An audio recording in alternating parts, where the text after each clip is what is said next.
Okay, so right there on the pad is where the sensor goes. Here is the sensor. Now, when this here gets too close to the rotor, it's going to wear. So the little lump has to point that way. So that is how that goes.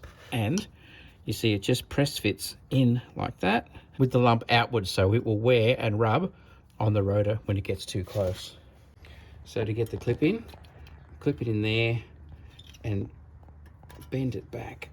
And what we need to do is, while we're holding it in place, this needs to go back like that, and then don't hit it hard, but a little tap, and there you go, that's in. So you need these clips both on the outside here, and there's a ridge that those little feet need to go over, and that clip is on perfect. So now just go into the car or get someone in the car to give it just a gentle press on the brakes, and that of course will push these up. You see that's pulled this all together. You can see it's all working. It's all nice and tight. Check your tension. Make sure you got those plastic caps on the back.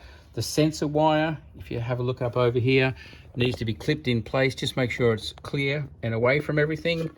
This little guy here needs to be tight. And that's it. You are done. You've now got the bedding in procedure to do. Brakes don't just work, boom, straight off. They've got to be bedded in. So there will be instructions with your particular brakes as to what you've got to do and the procedure you need to go through. So have a read of that. But that is the mechanical procedure for getting these in. As long as everything's tight and the brakes have come back up again, we're going to put the lid back on the brake fluid up the top. And I'll just show you how to put that grate back in place. And then I will also show you how to reset the brake interval inside on the car. Okay, so you've got your 3 tabs on here. Again, as I said, you've got to make sure that's tied up. And you do have to check the level after all the ins and outs after you pumped it. And that's spot on. That's back where it was. So it's exactly where it needs to be. If it was low, you'd need to top it up, etc. If you've spilt any, you'd need to clean it up. But that's all spot on as it is. So the 3 tabs just go in like that into place, and then this comes down, as we said, that clips into there, but you'll see there's a little semicircle down here. That is where this washer line clips. That goes into there, that comes over the edge to there, and then this little clip that's on them both presses into that hole right there. Bang. That's down,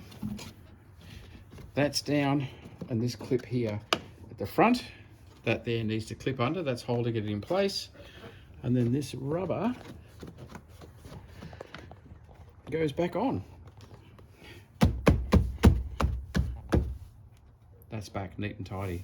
Okay, we'll go inside and I'll show you how to reset the interval so that it knows it's had brand new front brakes.